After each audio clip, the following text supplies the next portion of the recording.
This is Kalc.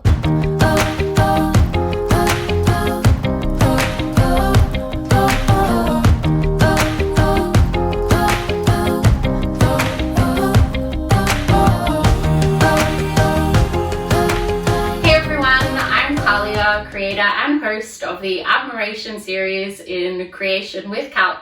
And today I've got Julia here on the 5th episode. Hey Julia. Hello Collier. How are you? I'm great. Nice to see you. It's nice to see you too. Yeah. And to be in your space as well. I always, every time I come here, I feel very cozy. I feel very comfortable. It's super creative. So yes. Thank you. Oh, Thanks that's for fine. having me here. It's really amazing. Glad you like it. Oh, I love it. I love it. I'll show some guys, I guess, in the clip. In the break, I can show a lot of your artwork and the things that you've got in here. It's amazing. Very eclectic. Yes, exactly. I think Julia, we it's crazy to think that we actually met 10 years ago now. Time has just gone like that. It's insane. Somebody had asked me, I would have said 5. Yeah, I know. Right. It has gone really quickly. And, you know, when I was drafting this series, you were automatically someone who came really to mind because when I first met you, it was, you know, my first design job, sort of fresh out of university. Well, not even a job, it was a project. Yeah, it was, yes. And I was so enthusiastic and eager and naive and full of questions. And I remember at the time just wanting somebody to really help me, and you weren't given that job, you weren't given that responsibility, but you really did. You were super supportive, super helpful, you answered all of my questions, and you spent so much time with me. And you really became very quickly a mentor to me and someone I really admired. And not just for your creativity, but also the travel part as well. Yes. It was amazing, like, hearing about your story and how many different places you'd been able to travel in the world. And I remember thinking, oh, I really want to be like this woman. She is incredible. And here you are. And honestly, I've said a couple of times to you, I really don't believe I would have moved to Newcastle if it wasn't for meeting you and having that experience. Because you really kind of surmised to me what it means to be a Geordie, or to be someone from absolutely in a good way. Like, you're welcoming, you're approachable, you're genuine, you're down to earth, and you always have a smile and this kind of can-do attitude. And for me, that's the way I view the Geordies, really. And I see them as, and I see this place as somewhere I really love, and I've loved being here. And I feel I owe a lot of that actually, to you and part of that journey. So really for me, that's why I really wanted to ask you to be here. I'm thrilled. But not just because of that, but also because of just you as a creative. I mean, you've done interior design, there's even been bits of advertising, you've had an Etsy shop, you have done visual merchandising, sewing, crafting, like the list goes on and on. And I think that probably then just leads into my first question about just this point of where you're at, and probably a little bit more about your creative YouTube channel too. What sort of inspired you at this point to do that? Well, thank you.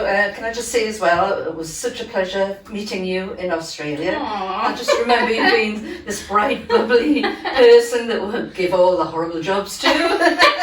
Yes. Up and down the ladders, doing the lights, and you would come down dirty, and you're like, more please, more. I'm ready. So it was lovely working with you. You were so enthusiastic. So Thank you. Sorry, but going back to the question, YouTube channel, I think because I've more or less come to the end of the journey with my career as an IKEA representative, travelling, and I just looked for something else to do, and I just thought YouTube was a way of doing it. I can't decide yet about the channel, but I do enjoy making things, as you know, enjoy being creative, and I thought if I could just share that and do something, it's just something else to concentrate on, to show, you know, what you can do with basically rubbish sometimes. Yeah. I love upcycling things. Yeah. But sewing, I really love sewing, and I think that comes down to when I was younger. I come from a family of creative people, and sewing was always part of that. Yeah. And I used to watch TV. There weren't very many shows on TV. I loved all like the sewing shows. And I think that's where the YouTube thing comes from. I'm not too sure. Okay, yeah. Are there other YouTubers that sort of inspire you or have inspired you to do that? Oh yeah, I mean, there's a lovely community, and there's a lady called Sew on the Tyne, her channel. She's lovely. My mind's gone blank now. That's okay. That's totally fine. No, I can't think of any more. So on the Tyne. And what kind of things does she do that sort of inspired you? Just basically, she reviews patterns and fabrics. She goes to the same store I go to for my fabrics. Yeah.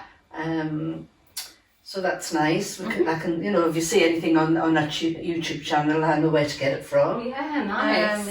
It's really good. That's awesome. And obviously with being so on the Tyne, she's local to Newcastle as well. Have you ever met her? No. Just follow her channel. Very cool. Very, very nice. There's another lady called Tom Cat Stitchery is her channel. And we've emailed each other a few times, but she's in America, so she's very good as well. Yeah, that's great. It sounds like you're really building this online community, which is really fantastic. I think YouTube and social media, you can use it for such a wonderful things in terms of connectivity when you're using it in the right way.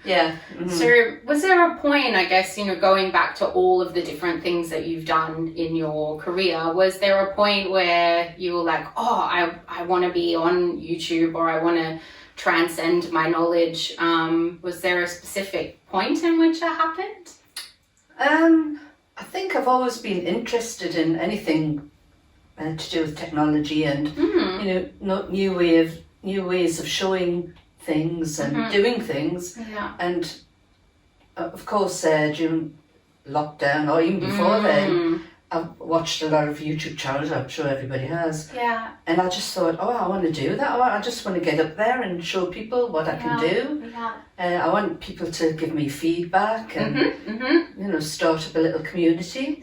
So I think I can't remember the exact point, but it's been with me for a long time that I wanted to do this. And I've actually been recording myself for about 2 years. Wow. Putting it on YouTube and then taking it back down again.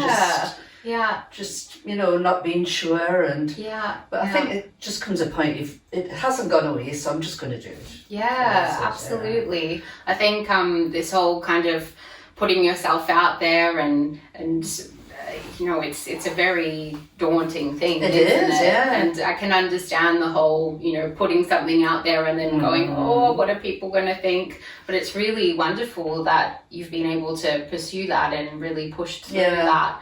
I think, what have you done? What's the kind of limiting beliefs that you maybe had with that, but you've gone, no, I'm just going to do it anyway? Where has that come from? Well, I think it's like anybody. It's from childhood. I was always told I wasn't good enough. That you shouldn't be bothering doing that. You shouldn't bother. But I've always had this other person, or if you like, saying, you can do it. Yeah, you can go and do it. And it's just been that battle between the two sides. But like I say, it hasn't gone away. If I'd said, right, well, maybe I'm not good enough, and then I'd forgotten about it. Fair enough, but it's been bugging me. And of course it does leave you open to criticism, which I haven't had too much, thank you, up till now, but you've just got to deal with that. You've got to remember that some people don't understand where you're coming from, and of course it's not for everybody. Of course. You just got to get on with it. And it's almost embracing those kind of critical friends, isn't it? And inviting them to the table. I know I've been doing a lot of research myself lately on vulnerability and just coming to the arena and presenting your stuff. and, you know, inviting the critics almost to the table. Yeah. Because it's, like you said before, it's a really good thing. And I think our listeners will appreciate that. You know, so much of this series is about empowering other people to really do the things that they want to do, even though there's fear, even though it's scary. And I think you are a true ambassador of that. Oh, right, thank you. And even before this, you know, YouTube sort of, like this YouTube experience, I do believe you really are a true ambassador from that. So I think that, you know, kind of going back in your career and going back to being, you know, labeled a bit of a creative woman in business, where did it change along the way in terms of your perception as a woman in a creative field, you know, in comparison to when you started out, maybe midway through, and then, you know, tailoring off? I think, well, it's quite easy, that one, really. It stopped when I got married, and it ended with my divorce. Wow. Okay. Obviously, I got married a long time ago, and I suppose you could say in those days, I mean, I'm not talking Victorian days. In the older days, you know, you were, even my days, you were, you know, expected to tone down your career. Yeah. And even at work, you know, men didn't appreciate the women. Yeah. And you were always like talking to the men, you know, for advice, and you could not do your own thing. So, because when I got married, I just accepted it all. But I found it was like putting a lid on a boiling pot, and it got to the point where I think it's just being a creative person. You just have to do these things. And so when I got divorced, and you know, life takes a nasty turn sometimes. This opportunity came up with IKEA, and of course I was frightened, but I thought, well, I'll give it a little go, see what happens, and then it just continued, and I thought, this is great. I can actually do this. And in my wildest dreams, I never ever thought I'd end up travelling the world, doing what I love, meeting lovely people. So you know, you just got to try these things. You've got to just give it a go. So inspiring. I've been very blessed. Very blessed. So inspiring. And I kind of want to dig into that a little bit more. I know in this world of COVID, where, you know, okay, here in the UK there are, you know, restrictions lifting, and we're feeling maybe a little bit more optimistic, but places like Australia, you know, still very much heavily in lockdown. And, you know, life feels that little bit more smaller, that little bit more less expansive. I guess I'm curious to know what kind of advice maybe you could give to people that are feel like they're at that lid point. What could you say to them? I would say you know, obviously, especially these days, do a bit of research, make sure you feel safe enough. It's not good just jumping into the fire and going, oh, I'm getting burnt, what the heck? But, you know, do your research, which I must admit I didn't. But I had IKEA to fall back on. You know, they were my safety net. So do your research and just have the courage, and because it'll never go away and you'll only regret it. You know, do the rocking chair. I heard about that way, sitting in the rocking chair at 90. And what would you regret? And you can't regret things in life. You've only got one chance. So and I guess with that thought process, I'm also interested to know, you know, if you could, you've spoken a little bit about being so grateful for some of the experiences you've had. Could you name like a top 3? Well, obviously going to Australia and meeting yourself. I mean, that was such a good experience. It was really. I mean, I loved Brisbane. That was really good. Well, I mean, all the countries have been great. I had a good experience in Switzerland, where everybody went sick, and I ended up running the place and having to speak to French workmen and things. And I got the place. You know, it did work out. So, and that's something I never even thought I could do. But it was just an opportunity. And, you know, you just don't know what opportunities are out there. You just, I would never have thought, right, I'm going to work for IKEA, and then I'm going to be freelance and travel the world. I never thought there was a job like that. So meeting you going to Switzerland. Yeah. I mean, there's just so much in the world. I've done so much, it's really hard to dwindle it down to 3. Yes, yeah. So what are, for our listeners out there, what are some of the places you've been to and you've worked in? Thailand was very nice. Yeah. I mean, the people there are so brilliant, and it was a brand new store. Yeah. And I did get somebody to mentor there. Yeah. There was a young guy, and I actually tried to teach him Geordie, which wasn't very fair. The Geordie slang. What did you try and teach him out of curiosity? What was it? Man.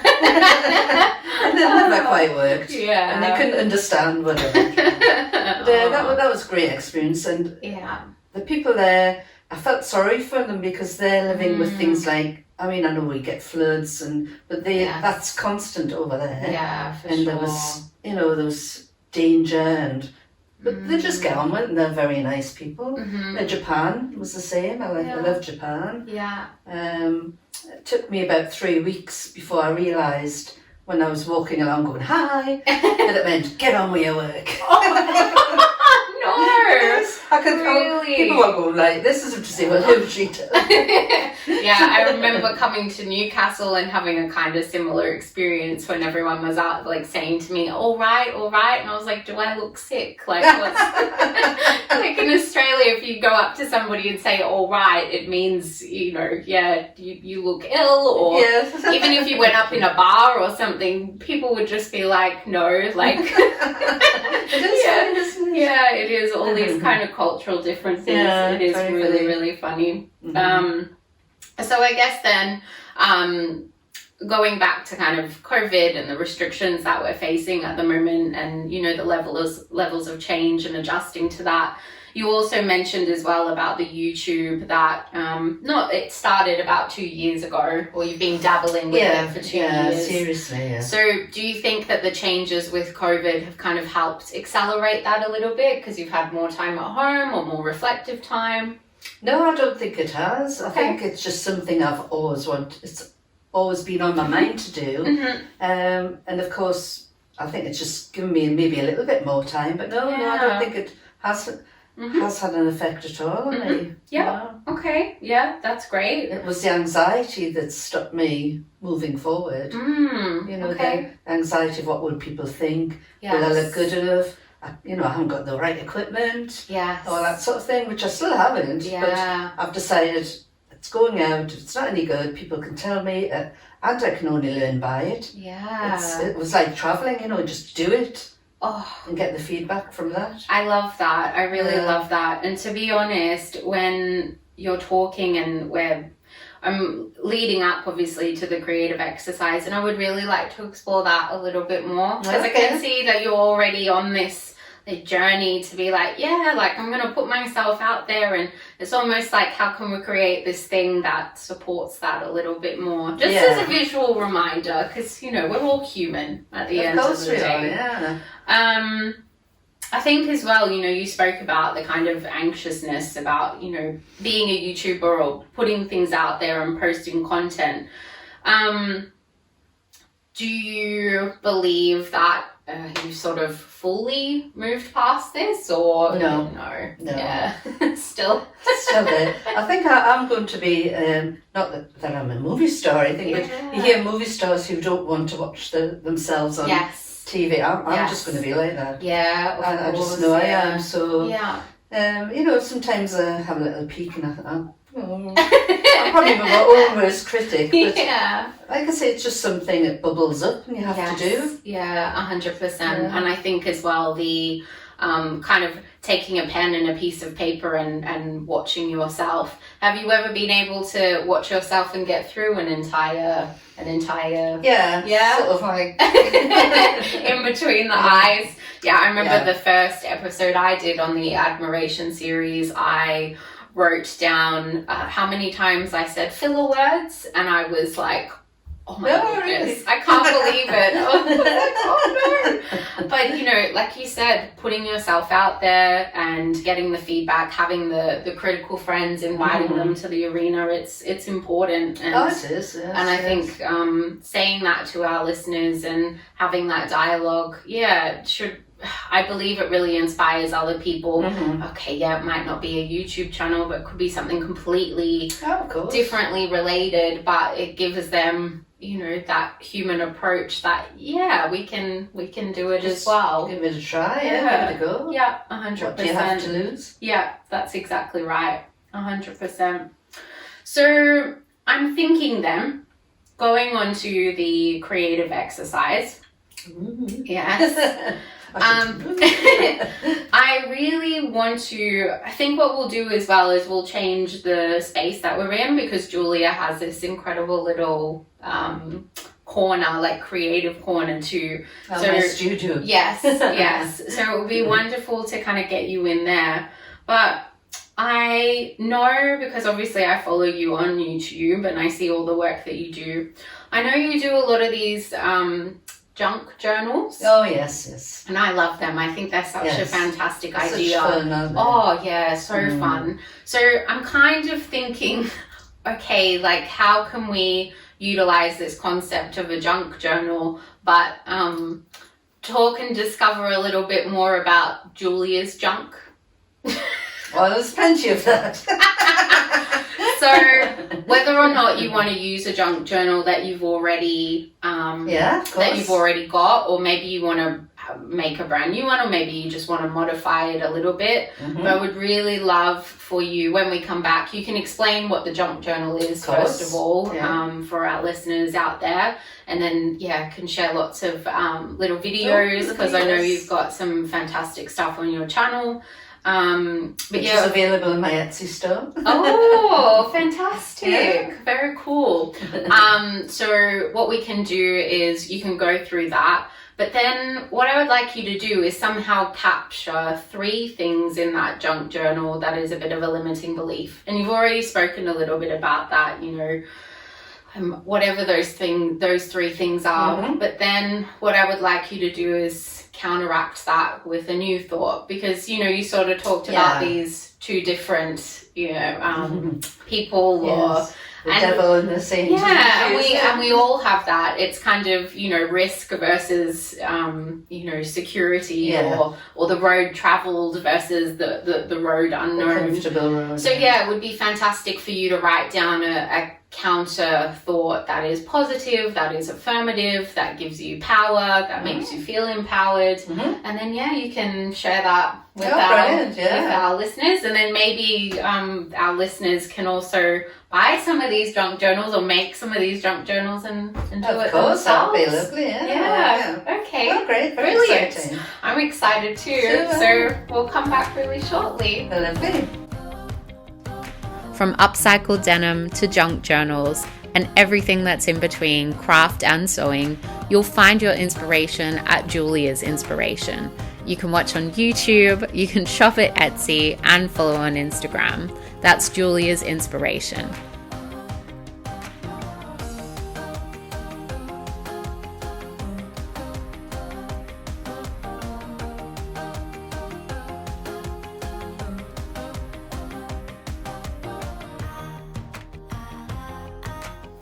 So welcome back to our listeners to the Admiration series, and we have Julia back with us. Hello again, Julia. Hello. Julia's going to take us through some of her junk journals, so take it away. Right, Kalia. The idea behind a junk journal is to memory keep things like tickets. You can journal down things that's happened, favourite photographs, that type of thing. And also it's very good because you can place little tags, any little bit of recycled paper. This one, which I'm using at the minute, that has a bit of fabric and that just hides a tag. And it's quite good fun just to, you know, you put your memories in, you're writing it, and then one day you look back and you think, oh, I forgot about that. So cool. Yeah, and these are all just little memories, or that's the day I got my bus pass. So cool. This I mean, have I written on? Yes, this is, I went for coffee with Catherine in Elise's Park. Oh, that was when lockdown first came about, or first opened up again. Yeah. So, you can see it's made out of all different types of paper, all recycled, little hidden notes, things like that.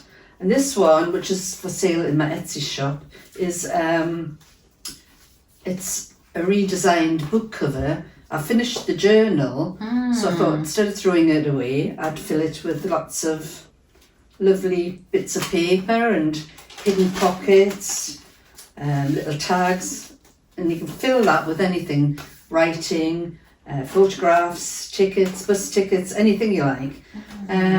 So that one is available with a few others. Also, I make these little, again, recycle tags. So cool. And they're all, you do forget about them. You put them in your journal, and then weeks later you think, oh, what was that? Yeah, and it's like reliving it all over again. Yeah. What gave you the inspiration to do this? I think I've always liked writing. I've always liked journaling. And again, from YouTube, really, there's some lovely... I mean, what I'd love to do is be able to write really well. My handwriting's terrible. So I thought the next best thing is to stick things in. Yeah. And of course, with travelling, I've had lots of tickets and lots of photographs and menus. Yeah. So I've got a book. I've actually got a scrapbook for everywhere I've been. Wow. With everything stuck in. Oh, that's lovely. Yeah, so it's nice to look back on. Yes. It's a good memory keeper. So, you can use this for anything. Today, I think you've asked me to use it for... so we were saying, 3 sort of limiting beliefs, or maybe, those fears that you have when you've, I've posted something and, actually I'm not too sure. It's, sort of writing down a few things on that kind of devil side as per se. Yes. And then 3 things to just counteract that, some positive affirmations or something that you can, go back and remind yourself, I can do it. Yeah. It's just a shame that map isn't Australia's. But That's okay. I'm sure we can fix it. Where is it actually? Where's the map? Can you tell? Might show my Kalc of somewhere. I don't see very well. That's okay. I was going to say maybe it provides a new clue in a destination somewhere. I am not here. Exactly. But so what's your thoughts? Sort of 3... I think I could put 3, limiting beliefs here, very small, because I think a way to get over that is to make them small. And then I'll put down the beliefs I think that I could go to change that, but I'll make those bigger. I love that idea. So it overtakes the limiting beliefs. Oh, that's so cool, Julia. I love it because it's that real visual part of you, that real creative part of you. Yeah, I've got to be able to say something, Yes. So I think my first limiting belief is that I'm not good enough. So I will write that down. I mean, even admitting to these is quite hard sometimes. Yeah, definitely. So I'm not good enough. There's always that element of I'm not blank enough, isn't there? Yeah. There's, and everybody goes through that experience. Everybody has something, whether it's rich enough, pretty enough, thin enough, smart enough, whatever it is. Everybody always has that I am not blank enough. So. I mean, I've got all those as well. But I think this one it stems from my childhood, definitely, because I was the only girl in the family, 2 older brothers, and it was always like the brothers do this, but you're not good enough. I want to be a vet. Well, you're not good enough. I want to be a fashion designer. Well, you're not good enough. And it was always that. So that sticks in my head all the time. Yeah, wow. So that's definitely number 1. Number 1, okay. So number 2 would be, are people interested in us, in what I say? Yeah. That's a big one, isn't it? Because I think we all feel like that. We all think, why should people be interested in what I'm talking about? Yeah. But that's one of the things I have found with traveling, that you think people know things and they don't. I mean, even in this country, when I worked as an interior designer, people would come in and say, how do you put curtains up? And in my head, people already know, but they don't know. No. So I think people are interested in what you've got to say, no matter what it is. 100%, yeah. So that's another one. Mm-hmm. And it's good I'm journaling with this, because it's an experience of what we're doing today. Yeah. So it's great to look back on. I love it. I absolutely love it. And I love your approach to actually have it all filmed as you're doing it. I think it's wonderful, really raw, very compelling. So thank you. Thank you. Oh no, it's great to do it. I think it'll be good for me. It's a good exercise for me moving forward. Yeah, great. So the third one would be, well, I suppose they all come down to the same in a way, but am I too old? That's another one. Because especially with YouTube, it's a younger person's thing, isn't it? Yeah. And that there are older people on it, don't get me wrong, I know there are, but if I talk to people of my age, they'll go, oh, I don't even know, I've never even watched YouTube. And I'm thinking, why not? Why as you get older can you not embrace these new ideas? I mean, YouTube isn't that new, but I think people my age think it is. So. Yeah, absolutely. That's so fascinating. Would you say that most of what's the age bracket of most of the people who have been interested in your work so far? I would say probably from 20 anything up to 40, 50 year old. Yeah. But after that, it sort of dwindles out a bit, because I think people are a bit stuck in their ways. Yeah. I know I'm very open-minded for my age, so, but sometimes people are a bit like, oh, I know what I know. Yes. Get on with it. Yeah. Which is fair enough. Yeah, Everybody has their ways, don't they? Yeah, of course. And you were saying before how you love technology and you're quite technology driven, so it makes sense why you're using this kind of media to get your voice across. Well, I think it's very interesting, and it's a way forward. Yeah. I just don't see the point in sticking to the old ways, if you like, because they won't be there. Yeah, 100%. You've just got to get on with it. Yeah. And it is scary, but I think I've grown with it. As technology's evolved, I've sort of evolved with it. Amazing. I think it's only because I'm really interested in it. Yes. Maybe if you're not, it's no good. Yeah. I don't know. Okay, so the first one, I'm not good enough. Of course I am. Woohoo! I'll put, of course you are. Of course you are. Now, I would normally put sort of a little, maybe a jumpy up and down sticker, so I'll leave space for like something more visual there. Yeah, great. And I'll come back to that. But that could be a headline, couldn't it? Of course you are. Absolutely. And the reason that I am is because everybody's good enough. There's, why shouldn't people be good enough at doing something?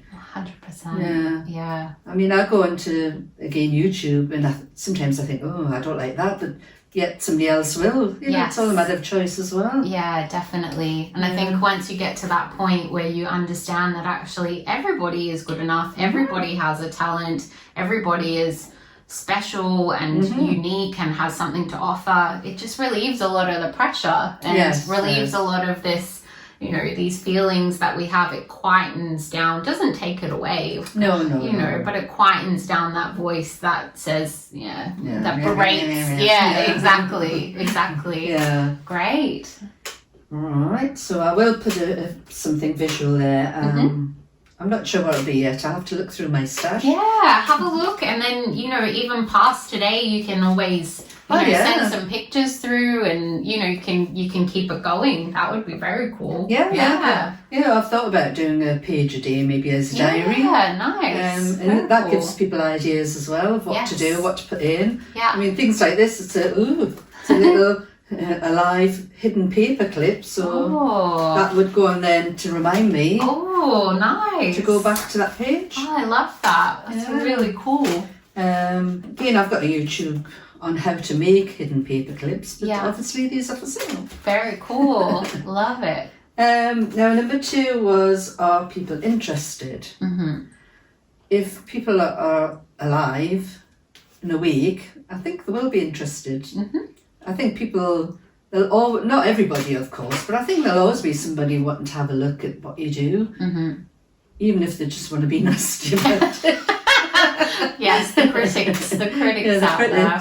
So, you've got to take the positive out of that and just think, well, if people are negative, it's their own fault. 100%. I can't remember who said it to me, but I remember someone mentioning it to me very, very early on in my creative career about, if you can produce something that makes people talk, whether it's positive or whether it's negative, if it creates a conversation, then you're doing something. You've done your job. Yeah, you're doing something. And, you're putting yourself out there. You're opening yourself up to vulnerability. And so I love that. I think that's really good. Because that's why I have put out and left the YouTube videos, because they're not perfect, as I said before, but if I don't, they'll never be perfect. I'll never get them right. Yeah. And you've just got to do it. So for that one, interested, again, I could put something visual, maybe put different YouTube channels that I think people aren't interested but have great numbers. Yeah. So something you would never think about. I'm sure there's a video on everything, and even bread, if you type bread in, there'll be somebody, I think there's one on toast, isn't there? Oh, nice. So you think, well, who's interested in toast? But people are. So absolutely. I think I'll make a list there. I'll stick another list like this here. Nice. For that one. Very That'll cool. be good. And the third one, am I too old?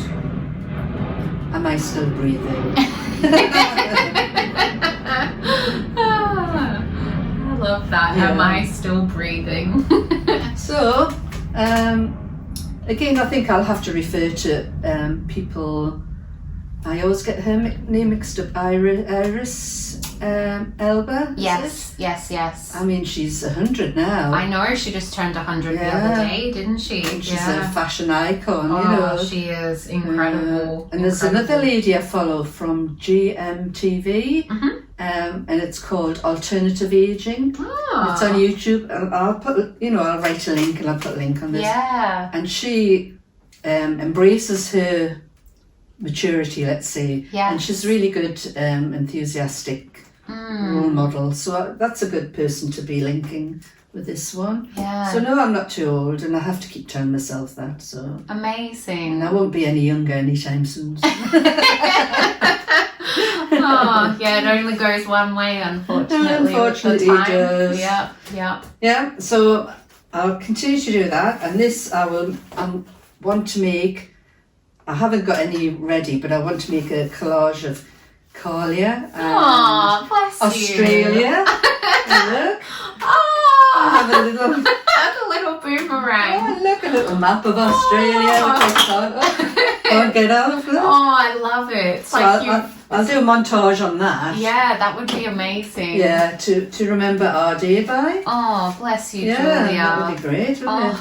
I really love these junk journals. I think what you're doing and the story behind them is just, it's phenomenal, because it incorporates so much of your history and your career. It links so much to your travel, but yeah, it's also so versatile. People can use it for anything, and they can even, I could see, people buying it on Etsy already made, but then just adding to it. And, yes, of course. Watching your channel and making all the little elements, and even doing it like with old and young as well. Yes. I mean, it's perfect for older people. Yeah. To remember the good times. And it's perfect for young people. Yes. After school trips, maybe or something. Exactly. I can even imagine, grandparents with their grandchildren, and you know, Sunday afternoon, after having a Sunday lunch, doing this together, it's nice. Keep your wrappers and put them in, like I did. Absolutely. And also, I keep one. It's up on the shelf for sewing. I have a sewing journal. Oh, very cool. So everything I sew, I cut a piece of fabric, draw a pattern that I'm making, and I'll probably add some photographs at the end. So, you can actually use them for anything, really. Recipes. Oh, recipes is a good one as well, isn't it? Eating out, you can put a photograph of your food and then a recipe. I love it. I really, really love it so much. I like the way you can use all the things you might throw away. Yes. I like that. And I think it looks pretty. You can add bits of fabric, beads. I think I had beads on here, but I've lost them somewhere. But oh wow, bits of love ribbon. It. I really love it, Julia, and I think the way that you've embraced the exercise as well, incredible. Thank you. I really look forward to seeing more of your YouTube posts and your videos, and I'm sure that with the time you'll be able to come back to this and share the updates of the visuals as well. I'll definitely. That would be really, really wonderful and fantastic. Yeah. And I might even add to my list of. Yeah. No. Maybe I won't. You can, but then just make sure you counteract it. I will. Yeah. Yeah. I mean, I've got plenty of room. I can always add another page if I need to. Yeah. I don't think I will. I think I'll keep to the 3. Yes. 3 insecurities, isn't it? Oh, well, Julia, thank you so much. Thank you for just being so open and transparent. It's been lovely to have you on the show, and I'm sure our listeners will agree. So. Yes. Thank you for having me. You're very, very welcome. Thank you, Julia. Process-based, co-creating transformation and delivering results. Curious for more? Then head over to Instagram. That's Kalc __ on Instagram.